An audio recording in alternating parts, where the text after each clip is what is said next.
ಅಮಿತ್ ಶಾ ಅವರು ಏನು ತಪ್ಪು ಮಾಡಿದ್ದಾರೆ ಅಂತ ಹೇಳಬೇಕು. ಕಾಂಗ್ರೆಸ್ ದಲಿತ ವಿರೋಧಿ ಅಂತ ಹೇಳಿ ಅಮಿತ್ ಶಾ ಹೇಳಿದ್ದಾರೆ, ಸಂವಿಧಾನ ವಿರೋಧಿ ಅಂತ ಹೇಳಿದ್ದಾರೆ. ಅಂಬೇಡ್ಕರ್ ಅವರ ವಿರೋಧಿಯು ಕೂಡ ಕಾಂಗ್ರೆಸ್ ಅಂತಕ್ಕಂಥದ್ದನ್ನ ಪ್ರಸ್ತಾಪ ಮಾಡಿದ್ದಾರೆ.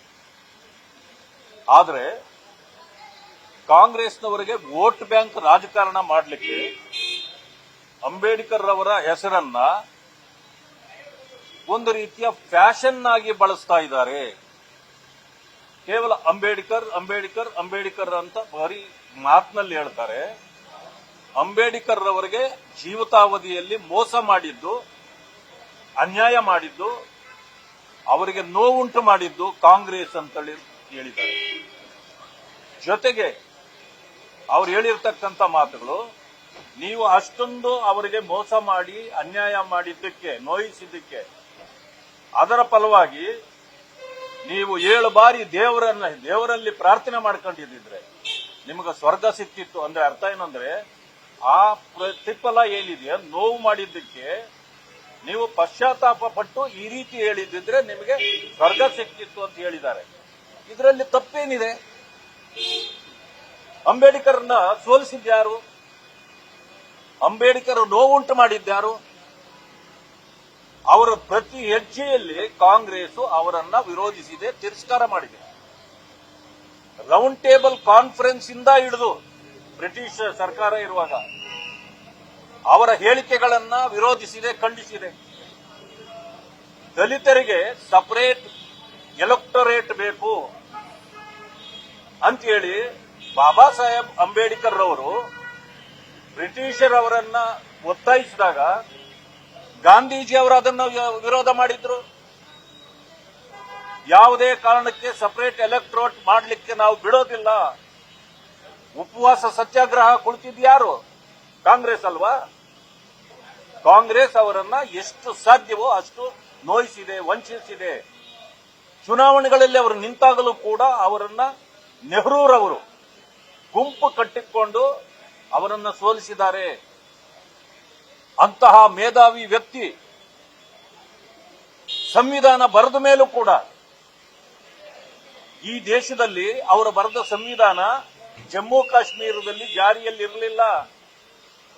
ಇವತ್ತು ಸಂವಿಧಾನವನ್ನ ಜೊತೆಯಲ್ಲಿಟ್ಟುಕೊಂಡು ಇದು ನಾಟಕ ಅಲ್ಲದೆ ಏನು? ರಾಹುಲ್ ಗಾಂಧಿ ಅವರಾಗಿರ್ಲಿ, ಕಾಂಗ್ರೆಸ್ ಲೀಡರ್ಗಳು ಸಂವಿಧಾನ ಕೈಯಲ್ಲಿಟ್ಕೊಂಡು ಓಡಾಡ್ತಾರೆ. ಮೊದಲಿಂದ ಯಾಕೆ ಇಟ್ಕೊಂಡು ಓಡಾಡ್ಲಿಲ್ಲ? ಹಾಗಾದ್ರೆ ಇವತ್ತು ಮಾತ್ರ ಸಂವಿಧಾನ ಬಂತ? ನಮಗೆ ಸಂವಿಧಾನ ಬಂದು 75 ವರ್ಷಗಳಾಗ್ತಾ ಇದೆಯಲ್ಲ, ಈಗಲೂ ಕೂಡ ಸಂವಿಧಾನವನ್ನು ಯಾಕೆ ನೀವು ಪ್ರದರ್ಶನ ಮಾಡ್ತಿದ್ದೀರಿ? ಇದು ನಾಟಕ. ದಲಿತರನ್ನ ಸೆಳೆಯುವ ವೋಟ್ ಬ್ಯಾಂಕ್ಗಾಗಿ ನೀವು ಮಾಡತಕ್ಕಂಥ ಕ್ರಮ ಇದು ಅಂತಕ್ಕಂಥದ್ದನ್ನ ಅಮಿತ್ ಶಾ ಅವರು ಎಳಿಯಾಗಿ ಬಿಚ್ಚಿ ಹೇಳಿದ್ದಾರೆ. ಆ ಕಾರಣದಿಂದ ಇವರು ಏನು ನಾಟಕ ಆಡಿದ್ರು ಜನ ಅದನ್ನ ತಿರಸ್ಕಾರ ಮಾಡ್ತಾರೆ. ಅಮಿತ್ ಶಾ ಅವರು, ನಾನೇ ಹೇಳ್ತೇನೆ, ಈಗಲೂ ಹೇಳ್ತೇನೆ, ಅಮಿತ್ ಶಾ ಅವರು ಹೇಳಿರೋದು 100ಕ್ಕೆ 100 ಸತ್ಯ ಇದೆ.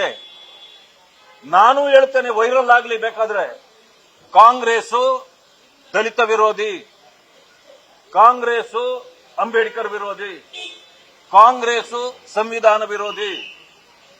ಯಾವ ಪ್ರಥಮ ಪ್ರಧಾನಿ ಮಾನ್ಯ ನೆಹರೂರವರೇ ಮಾತನ್ನು ಹೇಳಿದ್ದಾರೆ, ಈ ರೀತಿ ನೀವು ದಲಿತರಿಗೆ ಮೀಸಲಾತಿಯನ್ನು ಕೊಡೋದ್ರಿಂದ ದೇಶ ಅಭಿವೃದ್ಧಿ ಹೊಂದೋದಿಲ್ಲ ಅಂತಕ್ಕಂಥದ್ದನ್ನು ಅವರೇ ಹೇಳಿದ್ದಾರೆ. ಇದು ರೆಕಾರ್ಡ್ ಅಲ್ಲಿದೆ, ಪತ್ರಗಳನ್ನು ಎಲ್ಲಾ ರಾಜ್ಯಗಳಿಗೆ ಬರೆದಿದ್ದಾರೆ. ಇದಕ್ಕಿಂತ ಪುರಾವೆ ನಿಮಗೇನು ಬೇಕಾಗಿದೆ? ಹೋಗ್ಲಿ, ಅವರ ಜೀವಿತಾವಧಿಯಲ್ಲಿ ನೀವು ಮನೆಯವರಿಗೆ ನೆಹರು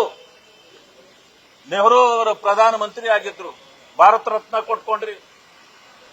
ಇಂದಿರಾ ಗಾಂಧಿ ಅವರಿಗೆ ಭಾರತ ರತ್ನ ಕೊಟ್ರಿ, ರಾಜೀವ್ ಗಾಂಧಿಗೆ ಭಾರತ ರತ್ನ ಕೊಟ್ರಿ. ಅಂಬೇಡ್ಕರ್ ಯೋಗ್ಯರಿರಲಿಲ್ವಾ ಅದಕ್ಕೆ? ನೀವ್ಯಾಕೆ ಅವ್ರಿಗೆ ಭಾರತ ರತ್ನ ಕೊಡ್ಲಿಲ್ಲ? ಇವತ್ತು ಇಡೀ ಪ್ರಪಂಚ ಒಪ್ಪತಕ್ಕಂತ ಬಾಬಾ ಸಾಹೇಬ್ ಅಂಬೇಡ್ಕರ್ನವರನ್ನ ನೀವು ಯಾವ ರೀತಿ ನಡೆಸಿಕೊಂಡಿದ್ರಿ? ಆದ್ರಿಂದ ನೀವು ಮಾಡುವ ನಾಟಕವನ್ನ ಅಮಿತ್ ಶಾ ಅವರು ಇವತ್ತು ತೆರೆದಿಟ್ಟಿದ್ದಾರೆ ರಾಜ್ಯಸಭೆಯಲ್ಲಿ. ಇದನ್ನ ಈಗ ಆತ್ಮಾವಲೋಕನವನ್ನ ಕಾಂಗ್ರೆಸ್ನ ನಾಯಕರುಗಳು ಮಾಡಿಕೊಳ್ಬೇಕು ಅಂತೇಳಿ ತಿಳಿಸ್ಲಿಕ್ಕೆ ಬಯಸ್ತೇನೆ.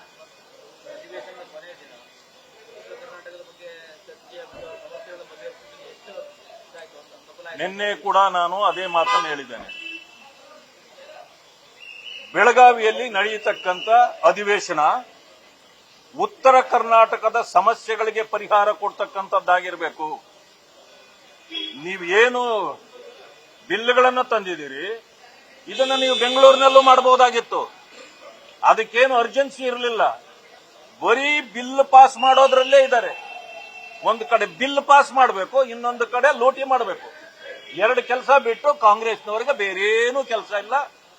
ಅದಕ್ಕಾಗಿ ಬೆಳಗಾವಿಯಲ್ಲಿ ಬಂದು ಮಾಡಬೇಕಾಗಿಲ್ಲ. ಈ ನನಗನ್ನಿಸ್ತದೆ ಇವ್ರು ಎಂತ ಕೆಲಸ ಮಾಡಿದ್ರು ಅಂದ್ರೆ, ಬೇಸಿಗೆ ಬಂದ ತಕ್ಷಣ ಈ ಭಾಗಗಳಲ್ಲಿ ದನಗಳ ಜಾತ್ರೆ ನಡೀತದೆ ಬೇಸಿಗೆಯಲ್ಲಿ. ಇದು ಒಂದು ರೀತಿ ಜನಗಳ ಜಾತ್ರೆ ಮಾಡಿಸಿದ್ರು ಅವರು.